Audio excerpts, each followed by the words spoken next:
Welcome to the Energetic Psyche, a weekly podcast hosted by yours truly, Dr. Adrian Campbell, where we talk about real life, challenge assumptions, and explore different ways of being in the world. This week, I have Melissa Wise joining me to discuss her unique perspective as a Christian Reiki Master, her experience growing up Catholic, and the healing journey that led her into the service of others and back to Christ. Thank you so much for joining us, and I hope you enjoy.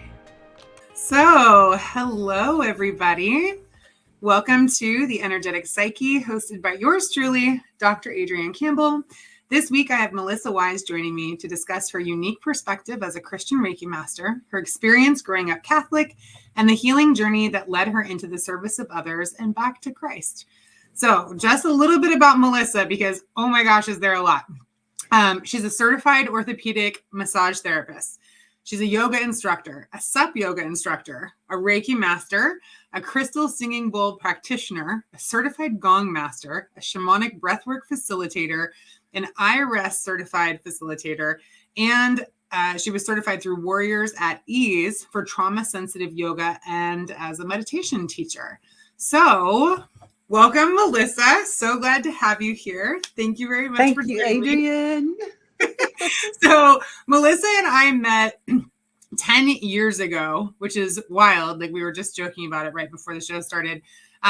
We met during our Holy Fire Reiki Master training in Maui. And then she reminded me, like, one of the crazy things is that we met in Maui, but we actually only lived less than an hour away. Yes. Right? Yes. Which is wild. Yeah. But so glad to have met you and so glad to, like, have you in my life. Seriously. Aww. We don't see each other enough, I think. But last time we hung out, I had such a good time with our little, like, sound and crystal play date. That was so much fun. Oh my gosh. You have been an inspiration for me, like, no kidding, throughout, like, my journey. So yeah, really glad to have you in my life. Super glad to have you here to share your story. So with that in mind, let's go ahead and get started. So we talked a little bit about, you know, bringing in your upbringing, where you grew up, and how you grew up Catholic and how that influenced you as you kind of moved into life. So why don't you share a little bit about that with us? Okay. I was raised in Texas, born in Arkansas, left when I was 4. My father comes from a long line of Catholics, Italian from Italy. And oh, yay! No, my mother's side, but Sicilian. Yeah. Yes. So raised Catholic, and I was just very strong in my faith all my life. And then I lost my husband of 20 years back in 2012, and that changed everything. As far as it made me question everything. And that's what led me on the spiritual journey into healing and learning all of these modalities that helped me heal. So that's why I do them, teach them today. Well, and I think, like, that's been a common theme with most of the people I know who work in this space. I mean, including myself, is like, you know, and when I teach Reiki, I often talk about the fact that when I went to learn Reiki, I never planned to put my hands anywhere near another person. I did it just for me. It was all about me. I just wanted to feel good. I wanted to feel better. And then as soon as I had it, I was like, I need to give it to all the people. I was like, this is the most amazing thing. I was like, there's energy coming out of my hands. I remember just being like, oh my God. And like you, growing up Catholic, I was very much interested in spiritual practices and God and the idea of spirit. I think I was always really drawn to that, but I struggled with a lot of the principles of the Catholic Church and a lot of the rules around it, especially that were very much like, well, you're bad. And women are bad. And I really had a hard time with that. And so I think for me, it was like probably around 18 is when I left the Catholic Church and kind of started my own experiential journey in research. It was because that was way before I got into Reiki or any of that. Started reading and meeting people. But those two themes I find are very common in people in this field.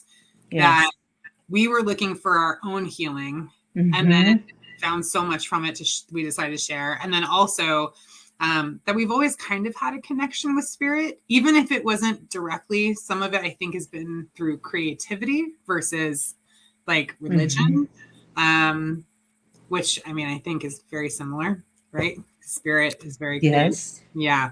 But anyways, so you started out on your healing journey. And so where did that begin for you? In Texas, I became a massage therapist first. And I worked for the Four Seasons.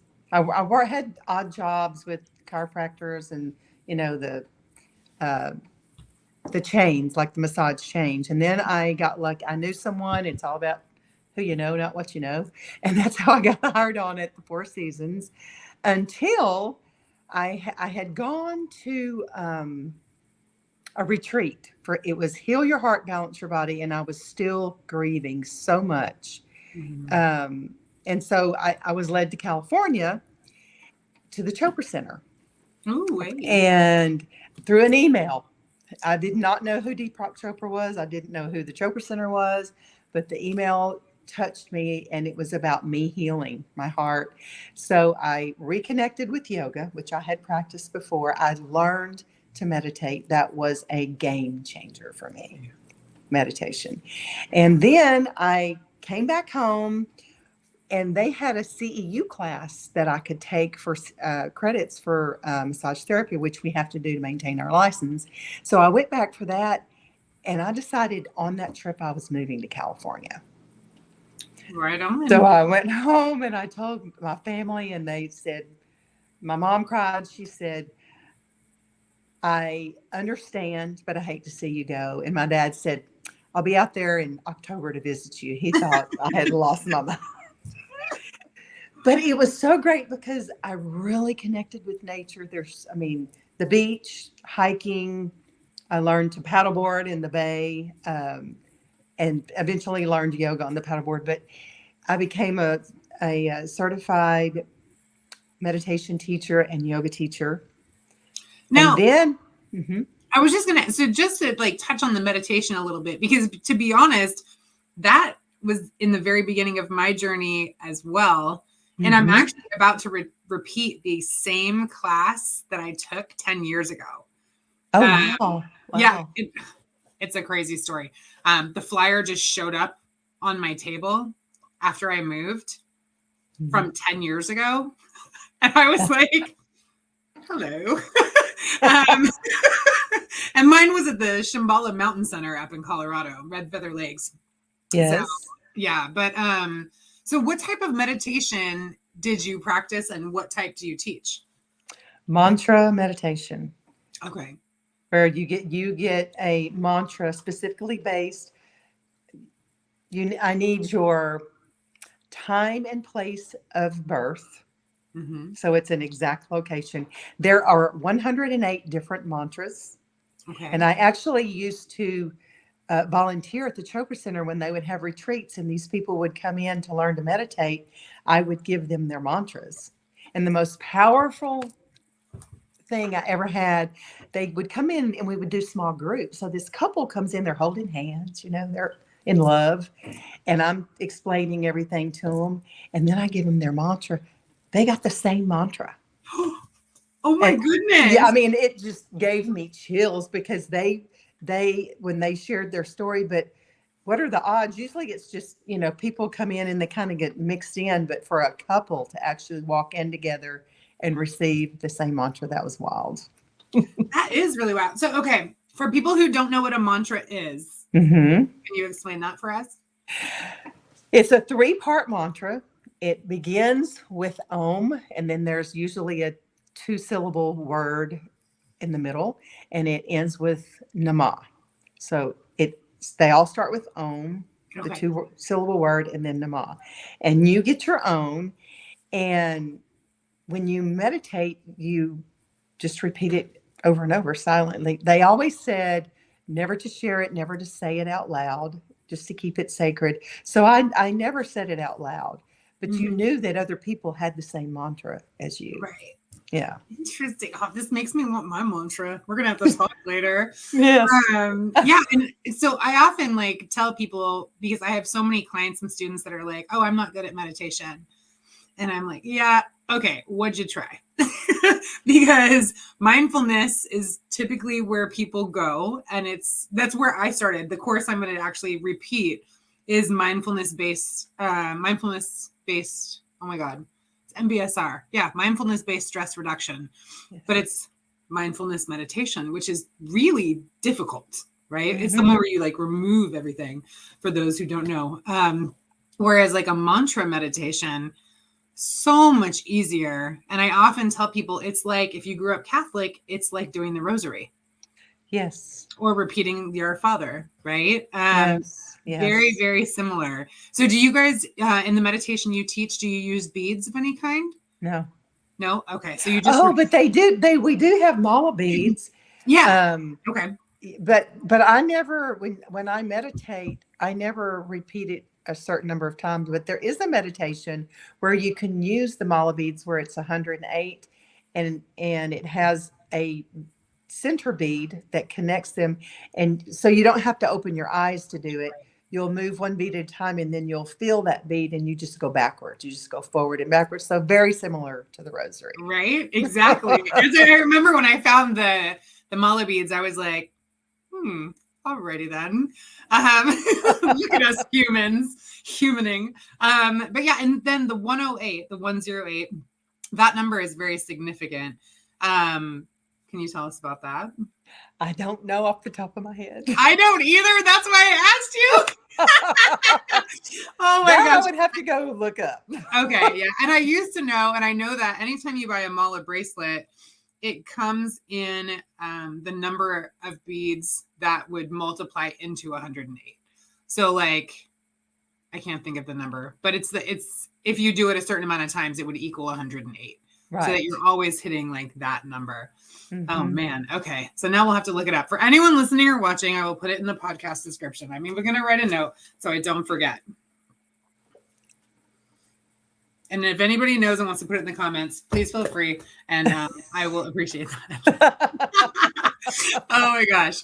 All right. But yeah, so meditation, I think, is such a beautiful way to step into this.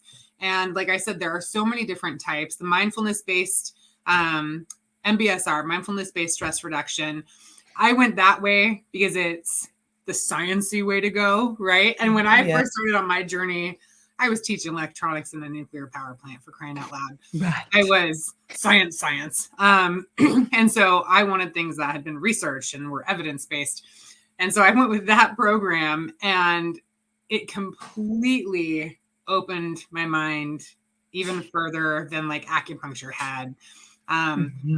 For me specifically, I have a very active mind to the point where it's difficult to sleep sometimes. Oh. And MBSR, mindfulness meditation, was a lifesaver, which is why I'm going back, because I need a reset, right? Yes. And I think it's important too. I just want to share that I did this 10 years ago. I've been practicing meditation for 10 years. I've increased my skills and certifications and all that good juju over time, but I still need a reset, and like, that's okay. And so if you're in a position like that, give yourself some grace and like allow for that type of flexibility, because even as teachers, life happens to us. Like, it's not like you get in the flow and everything's smooth forever.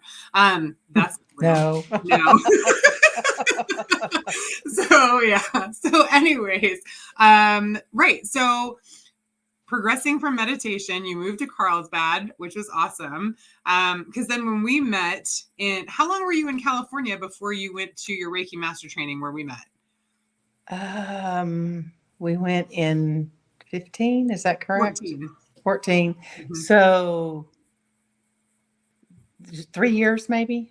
Okay. All right. Yeah. And enjoying nature, doing your yoga, having a great time. um, I don't remember if I was teaching yoga and meditation on the military base yet. You weren't yet.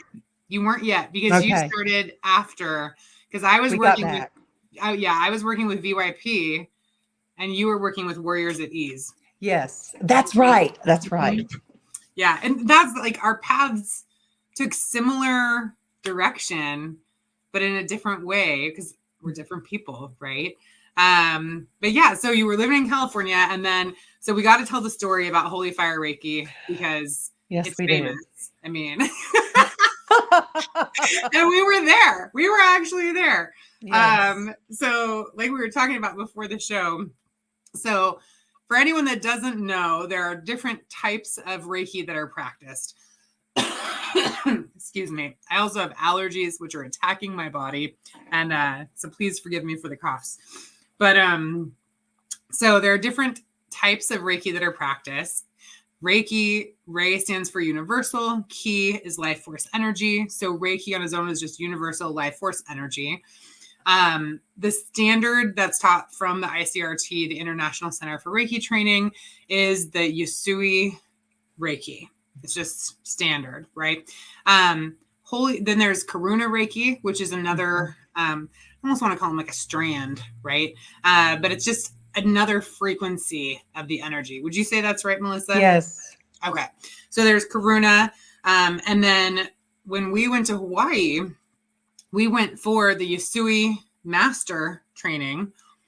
And the first day we were there in William's beautiful round house, William Rand, overlooking the ocean, whales jumping out. I mean, Yes. could it be more perfect? I don't know. He says, so I've been channeling a new form of Reiki energy, and I've been told that this is the class that will get it. So you will not be getting the training you came here for. You're going to get something different. And I remember all of us kind of being like, we spent a lot of money to come out here. What's going on? Like, what is this? But I think like it really showed that the people that were supposed to be there were there, because very quickly we all kind of came around to the idea that, hey, if this is what's happening, this is what's supposed to be happening, and we're here for it. And so we ended up learning Holy Fire Reiki. And do you remember, like, we had the old manuals, so we were literally like drawing and writing in the manuals, like rewriting the book as we were going. It was kind of wild. And getting familiar with the symbol, like it was so cool. And then of course the attunement, which I'm going to let you tell that part of the story. Okay. So normally the attunement, the teacher, stands and breathes over your head symbol, but he told us I'm not doing that. And we were going to do it outside, but it was really windy. And he said, we're not going to do it outside. It's too windy. But we were determined. We found a spot to where we were kind of blocked from the wind. And we said, we can put the chairs here. And he put his chair out in front of us. And he said, okay, I'm going to lead you into the meditation. And when it's over, he would ring the bell. There was a bell up on the balcony, and we were all to come up into the living room. So we're all sitting there in our meditation, and it was as if the wind came back through us and then flowed back out like a breath. Inhale, exhale. And it picked up the chair he would have been sitting in and spun it up and threw it about 100 feet. Right. When this happened with the wind, we all opened our eyes. We all witnessed it. No one said a word. Except I remember, I think it was Pia goes, oh, Dios mío. I was like, right. Yes. Yes. But the preamble for that, when you were talking about, William said he had talked to his spiritual advisor, and this had been channeled from Jesus, right? The symbol. And so this was, Jesus was brought into, and so we all agreed once we went back up, because we went back up before he rang the bell He wanted to know what we were doing there. Right. What's going on? And we told him, and he couldn't believe it. Mm-hmm. And when he asked us, everybody pretty much said the same thing. It was so profound, but it was like the breath of source, inhaled and exhaled. I have goosebumps so big right now. It's crazy. I know, every time. I remember so many people like talking about how they thought it was the Holy Spirit that had picked up his chair. Yes. And I'll tell you, so I remember sitting there and hearing the wind getting stronger and stronger. Yes. And so I opened my eyes and I remember this wind tunnel coming. So his chair was not far from us. It was like 10 feet in front of us. Yes. It was not far. I remember this wind tunnel coming and picking up his chair and taking it off into the field. Like it just carried it and then like dropped it. Mm-hmm. And that was when I think like everyone opened their eyes. And I remember somebody had their phone recording audio for some reason. Mm-hmm. And you could hear the wind get stronger and stronger and stronger and then like dissipate again. It was like, mm-hmm. Yeah. And Pia admitted afterwards, she said she was almost in disbelief. Like she didn't think this was going to work. She didn't. Right. And she asked for a sign. Oh my gosh, I think I remember that. She asked for a sign, so boy, did we get one. Yeah. I'll tell you, it's kind of surreal. Like when I teach the art master classes now, and there's like a write-up of our experience in the book. I'm always like, I was there. Have you seen that? I did not know that. I'll have to send you a copy. But yeah, is it in the new manuals? It's in the new manuals. Yeah. Yeah. Yes, I have. Yes. Okay. Yeah. It's in the new manuals. Yes. And I think it's in one of the Reiki magazines I have too. Yes, I kept it. Yes. Yeah. Yeah. Because it's just surreal.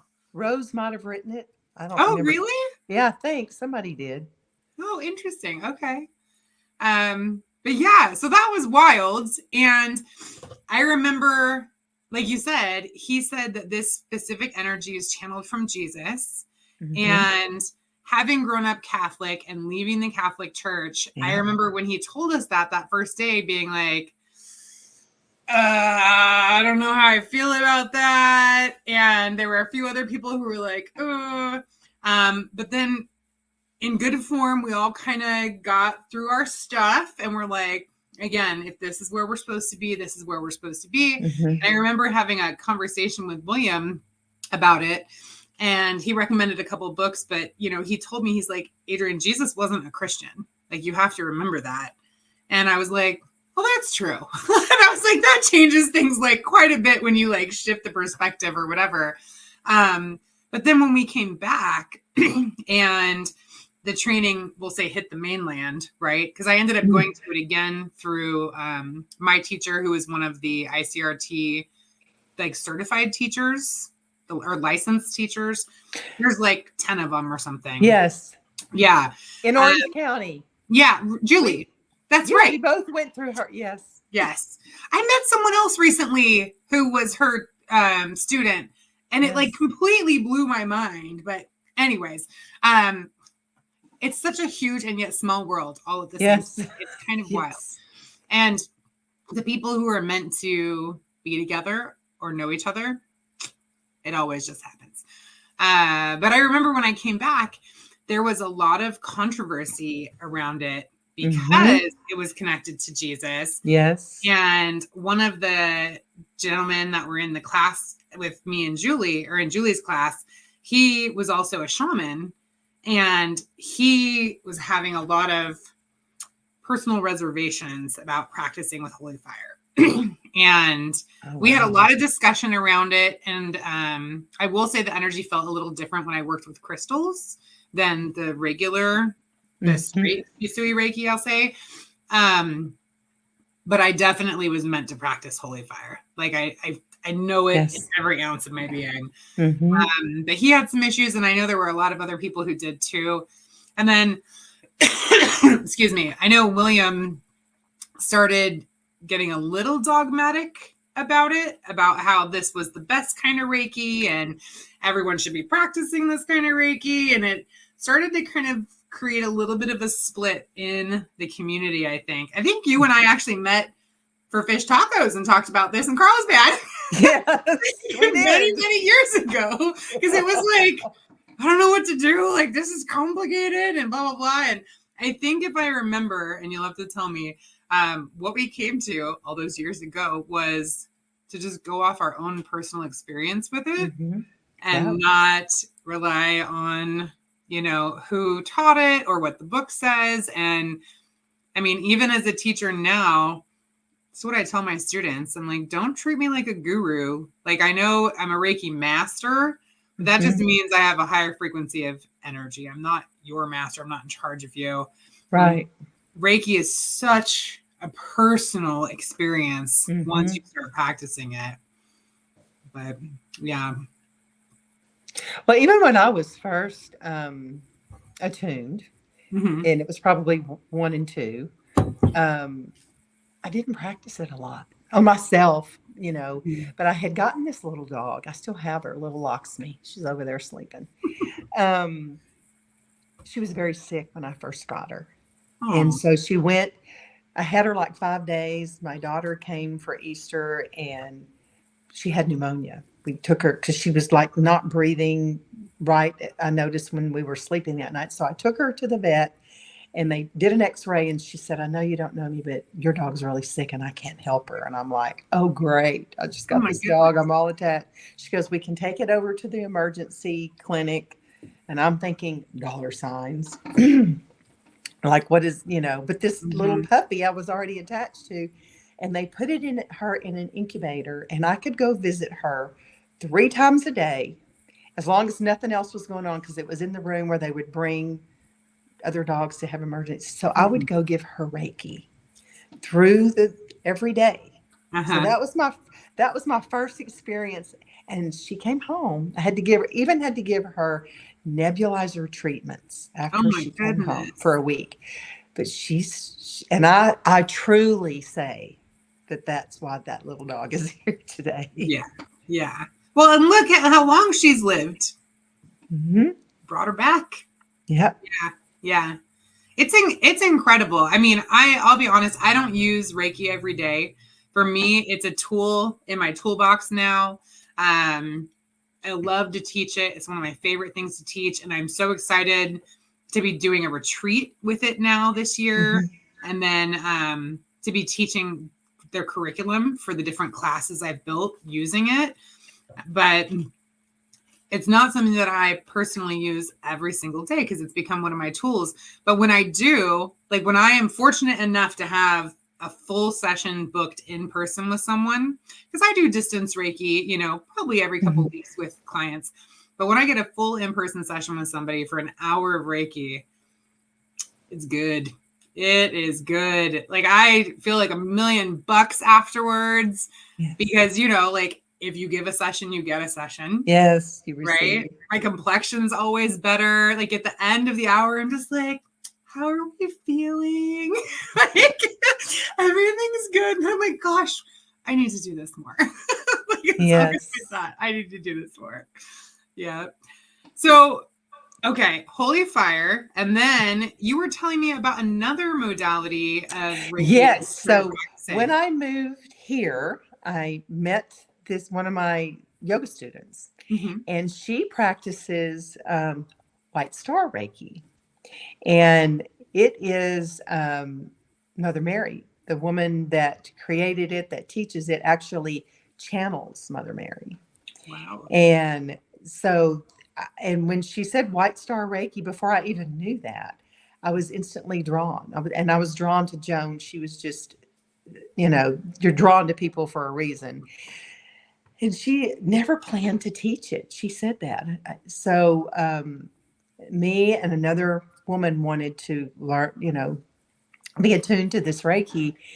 And we were both drawn to it for the same reason. And then she gave us a book to read, and it was about Mary.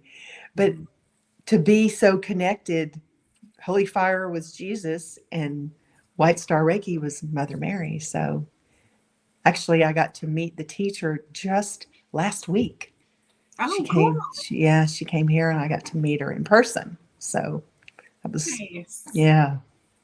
So I'm going to get a little nitty gritty about it, the Okay. whole Christian and Reiki aspect, Mm-hmm. because I've had struggles, not personally, like I'm good with it, right? Mm-hmm. Because for me, it's about connecting to the energy of these spirits or entities or whatever we want to call them. And I have my own beliefs and I feel good. I'm solid. But I have a Christian aunt who has basically disowned me because I do Reiki. Mm-hmm. I've had clients and students that I've had to have multiple like in-depth conversations with, never pressuring ever, right? I always tell them, if you're not ready, then you're not ready. And it's perfectly fine, because Mm-hmm. when you are, you'll know and it'll be perfect. But they've been told by their reverends or ministers or whatever that it's not okay. And I used to refer to this website, I think it was called ReikiForChristians.com, but it's gone now. But it had a bunch of Bible verses that related to the laying on of hands and how that whole practice is a very Christian thing to do. Yes. Yeah. And my great grandfather, who was Sicilian and Catholic, not a Reiki master, a Sicilian Catholic fisherman, used to heal people with his hands. And people would come to him, and like my grandma said, they would bring him, the family gifts and things like that. And he would lay his hands on them and help them feel better. So, I mean, like I said, I feel completely fine about it, but I'm just interested from your perspective as a practicing Christian, like what has come up for you in that space? I've never really questioned it. I mean, other people question it or have their own thoughts around it or own judgments of me because of it. But it's all about intention. Intention is so powerful. And so if I just feel if my intention is, I call it, I don't call them in, whether this is through Mary or Jesus, or those are, especially the Catholic, not so much other religions. But I feel like even here, I'm on a lot of social media pages to advertise my business and different things that I do. And there's two things that never get posted: Reiki and sound. Sound. Well, I'm in the South. That's like, to me, sound is science. That is I know, so. but I'm telling you, there are some people that are very judgmental about it. But I feel like I just go on because I've built my practice strictly by word of mouth. Yeah. So if you're not going to post my little post on, it's not going to affect me, because my intention is for me to reach those people that are my people, that are my clients, that are, They'll find their way. Yeah. Mm-hmm. Yep, absolutely. Yep. And I think you're absolutely right that it's all about intention. And that's basically in the conversations I've had with, prospective students or clients that are like not quite sure, is I just let them know that if you become a Reiki practitioner, you get to decide who you're connecting with. You get to have that conversation because it's a personal relationship. And at like the end of the day, you're inviting spirit, because Reiki is not religious, right? That's right. You're inviting spirit to come through you and acting as a conduit to heal another individual. And if you're asking for Jesus Christ to come through you to heal another individual, I feel like you could apply whatever religion you want to that. Yes. Yes. I mean, if it's important for you to have a religion tied to it, cool. Like, do that. Not necessary, but you can. Because in my opinion, religion is mostly rules. But at the end of the day, and again, this is just my opinion, so you can leave what you don't like and take what you do. It doesn't hurt my feelings. But I think that it's important for us to create that personal relationship with God or spirit or universe or whatever you want to call it. Absolutely. And in my experience, Reiki does nothing but strengthen that. It just magnifies your connection. It's almost like before Reiki, there's like a wall or like a little barrier. And then like with every level of Reiki, they just peel another layer off and another layer. And like, it's just more access from spirit coming, down to the crown and all that. But yeah. So, all right, cool. Yeah, no other questions about that. So I am also interested in your sound healing. Okay. So I know last time we hung out, we had Yes. I called a sound play date because you have like the coolest stuff. You have singing bowls, your gongs. Oh my goodness gracious. Those are amazing. Well, I am fixing to acquire one more gong. And the only reason is when I went back to Texas after I left California, I thought, why am I moving back to Dallas again? Really? Third time's charm. But in that time, one of my spiritual friends introduced me to a shaman that because she has these sound baths and she has 10 gongs. And it was amazing. You would go over and she just played gongs the whole night. There was no other instruments. But then I was introduced to a teacher that taught gong. And she sometimes she would incorporate singing bowls or, some other instrument. But it's just like anything else. You kind of make it your own. But this woman that had the 10 gongs, I took some workshops from her, and my teacher said, don't look for your gong. Your gong will find you. And I went, yeah, right. So I'm hanging out with Jody, and she says, I found us a gong in Italy. It was pounded out in a cave. Right. And I'm like, okay. Well, we couldn't experience them. So the guy has to do a video recording and send them to us. So she decided one was named King and one was named Tiger. I got King and she got Tiger. And they shipped them over to us to her house. And I went over and got them. And they were amazing. That was my first gong. So I reached out to this man and I said, I have a question. I said, my paternal grandparents are from Catalica, Italy. He goes, that's just 2 hours from here. So my gong was pounded out in Italy 2 hours from where my paternal grandparents came over here from. So you can't make this stuff up. I mean, and then I added a couple of other like pasty gongs, which is kind of like one pasty and one is a Don Conroe, which was my teacher's mentor. It's the 8 gates to heaven. Okay. And so I have those. So Jody has recently passed in December, and they are putting her gongs up for sale. And I really feel like Tiger and King should be together. So I am in the process of acquiring that gong. And I always say I'm going to be done, but, and then I have singing bowls, alchemy bowls. I have a hand pan drum that shows up sometimes. And, sometimes one sound healer that used to travel around in Dallas when COVID hit, he couldn't do it anymore. And then he decided he didn't want to do it anymore and he was selling everything. So I got this really cool, it actually came from the same place in Italy. It's called a Vimana and it looks like a wing. It's metal.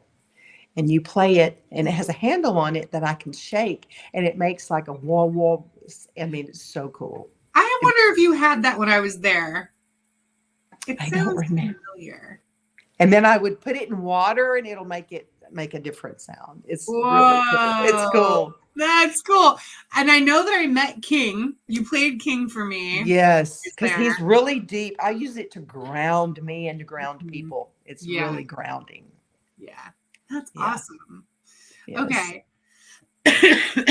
And so now when you do your work with people, Mhm. Do you often incorporate multiple elements into your sessions? Yes, every session has sound in it. I have Tibetan bowls. I have a huge treatment room, Mhm. and I have Tibetan bowls and my alchemy bowls in there, and it just depends What's the on. difference between the two? Tibetan bowls are metal. They're the Okay, metal bowls. gotcha. And I usually bookend, especially massage with those. Sometimes, and it's all intuitive, sometimes I'll play the alchemy bowls at the end. Now, are those Um, the quartz crystal no, or the the crystal? those are the crystal singing bowls that are white, but Mm-hmm. the alchemy bowls are crystal singing bowls that are infused with crystals like gemstones. Oh, One wow. And they're amazing because you just kind of tap. And I know, when were you here? I think I had them when I you were think it here. was 2021. Like I summer. probably didn't have the alchemy bowls then. Okay. I don't think you did because I Yeah. feel like I would have remembered those. Well, there is a woman that has music she's had for years. That actually the first sound I think with crystal bowls were hers. Her name is Ashana. Mm-hmm. And I actually had a one-on-one with her because she's on Instagram and she'll put sets together and she'll say, if you're interested in this, contact me. And I reached out. I said, do you have this set of bowls I'm interested in? So we had a Zoom call, Mm-hmm. and she asked me a few questions and learned a little bit about me. And she goes,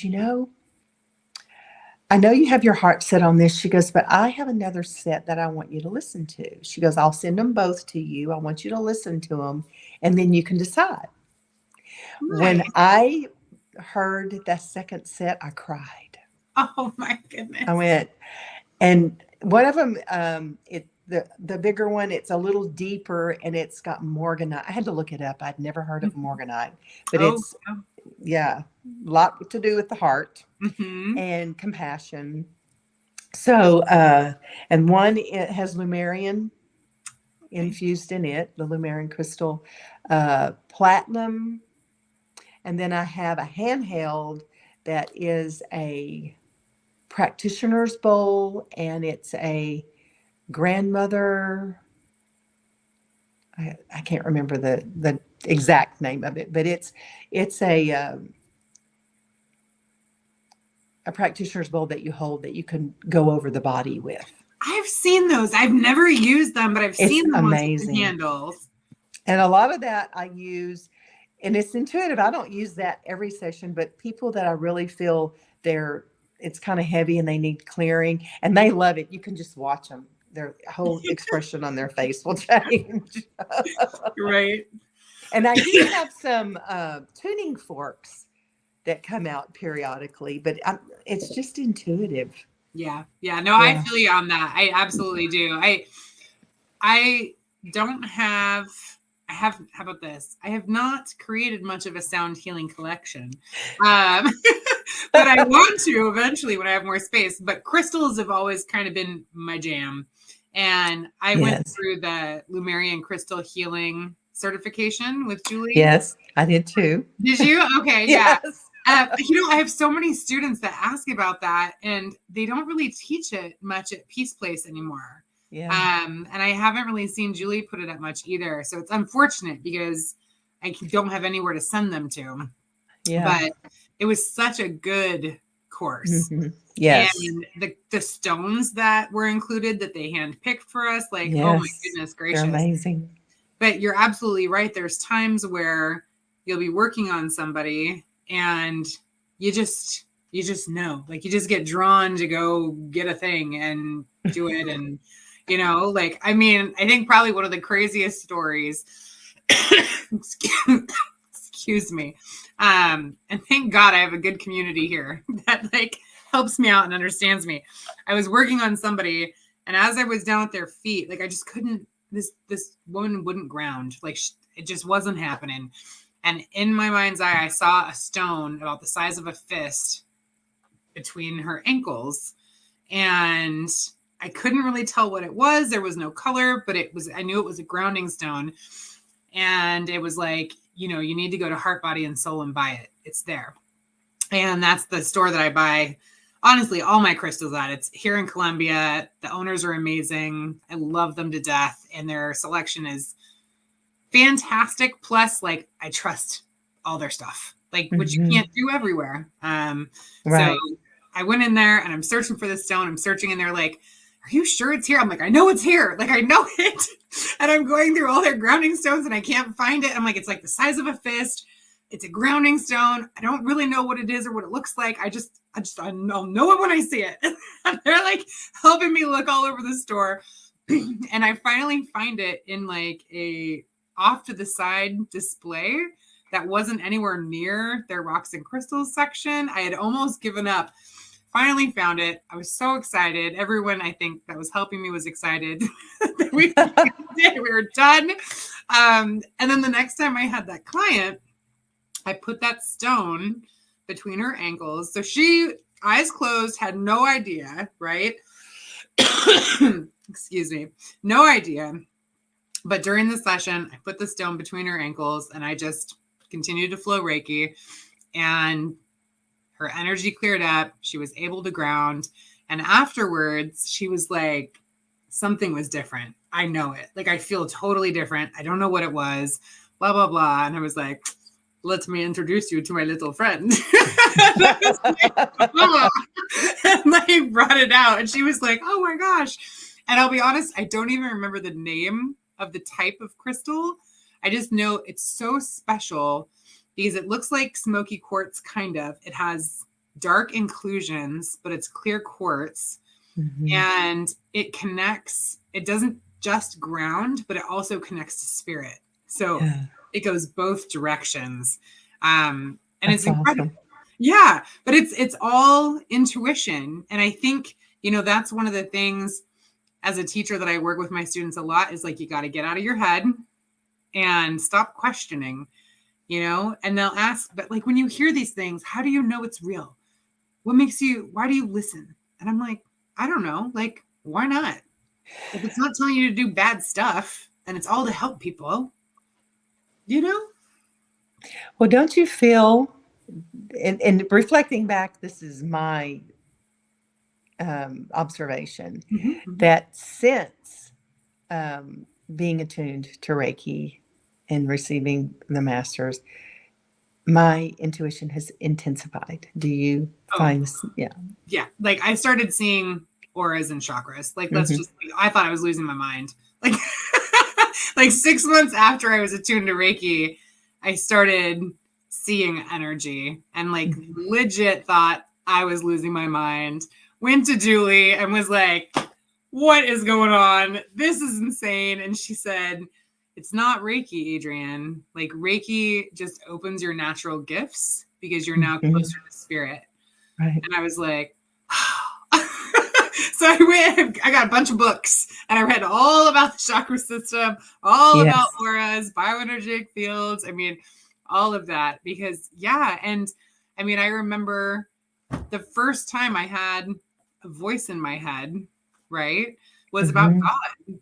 And I was working on somebody, a good friend of mine, and this voice said, tell her God loves her. And I was like, what? Like, that was weird. Okay, whatever. And then like I heard it again, like, tell her God loves her. And I'm like, yeah, that's totally not my voice. That's bizarre. I don't know where that message is coming from. And then I got it a third time and I was like, okay, I'll tell her. My gosh. And so then at the end of the session, I mean, I think I'd only been practicing Reiki a couple months. So I was feeling weird and uncomfortable about it.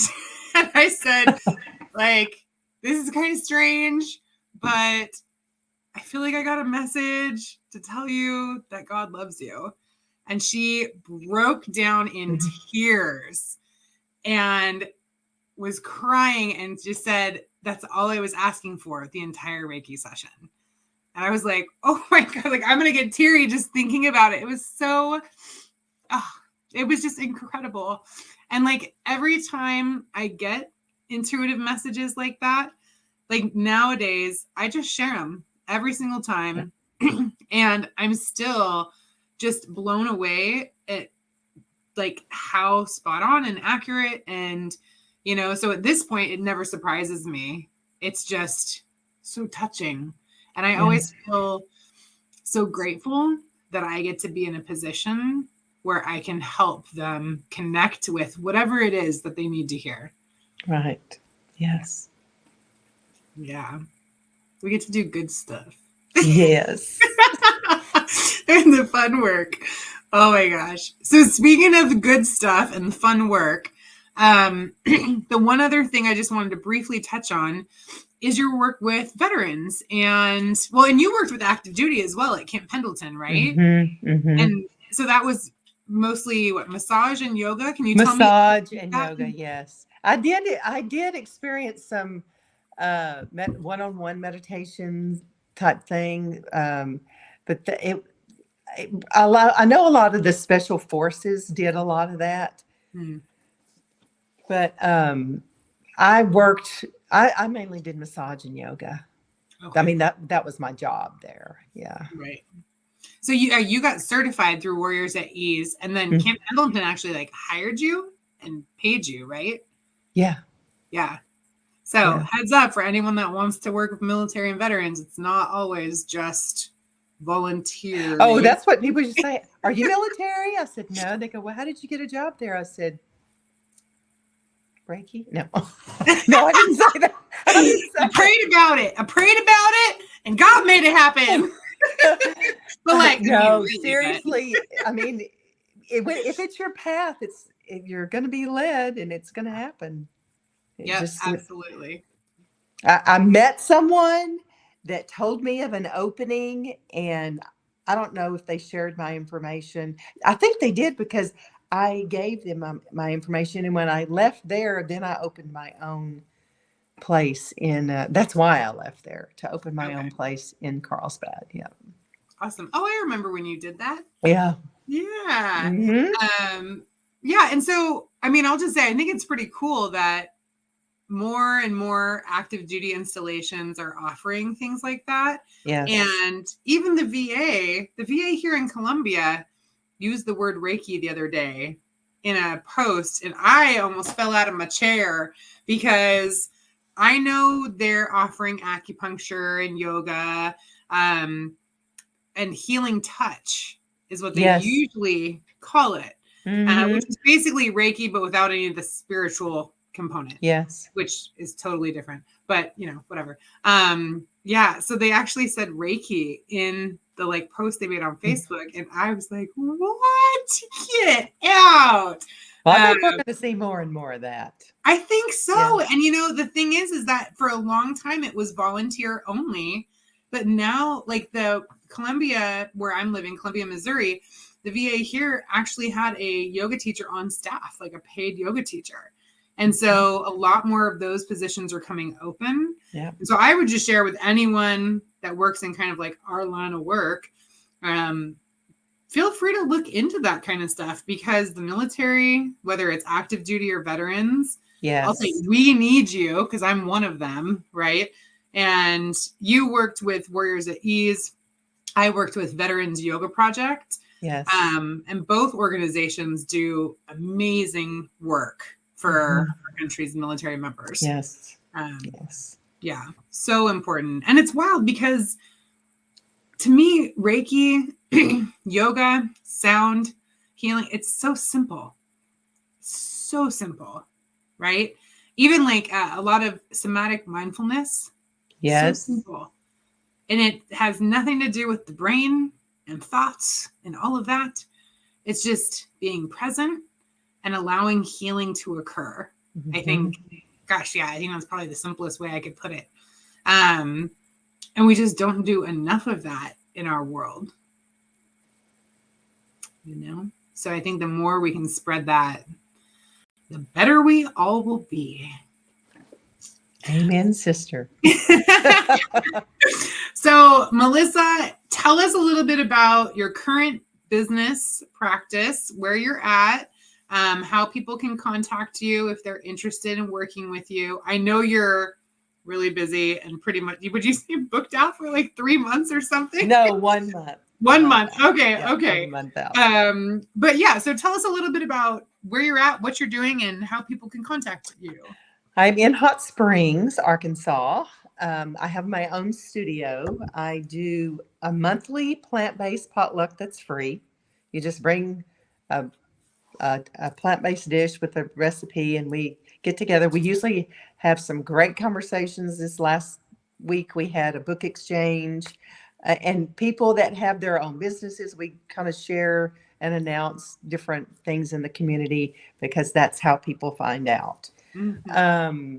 I do a monthly sound bath once a month. Usually those are on the same weekend, one Saturday, one Sunday. I do massage therapy and Reiki sessions during the week. I have a website, wisebodymindsoul.com. And I do distance, but I haven't done as much of those since I work.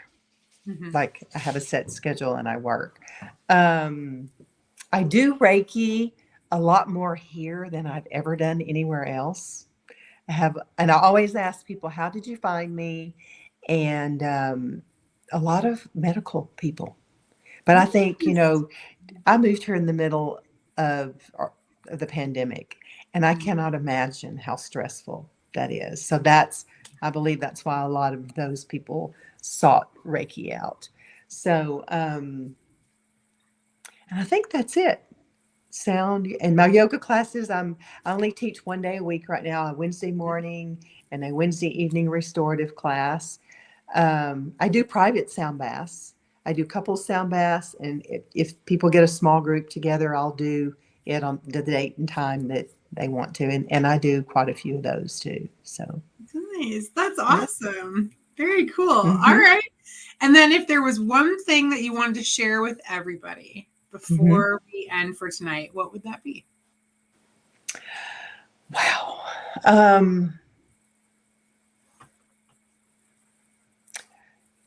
Follow your heart. Whatever comes up as far as something that you want to explore doing, don't ever shortchange yourself. Just follow your heart and live your dream. I mean, you can make it happen. Yep. Yeah. Awesome. Mm-hmm. Well, Melissa, thank you so much for joining me tonight. I had a lovely time chatting with you and reconnecting because we don't talk enough. We'll have to fix that. Thank you so much, Adrian. You're such a bright, shining star in this world, and I am so grateful that we are connected. Oh, same, my dear. All right. Well, it's been fun. We're out for tonight. If you were listening, join us again for another episode next week. Have a great night. Good night. Thank you again for joining us on the Energetic Psyche. To learn more or connect with Melissa, please look up her website, www.wisebodymindsoul.com. And to learn more about Dr. Adrian, you can look up her website at www.energeticpsyche.com. Again, thank you so much for joining us, and we hope to see you next week as we live stream every Tuesday at 7 p.m. Central Time on Instagram, Facebook, and LinkedIn. Have a great week.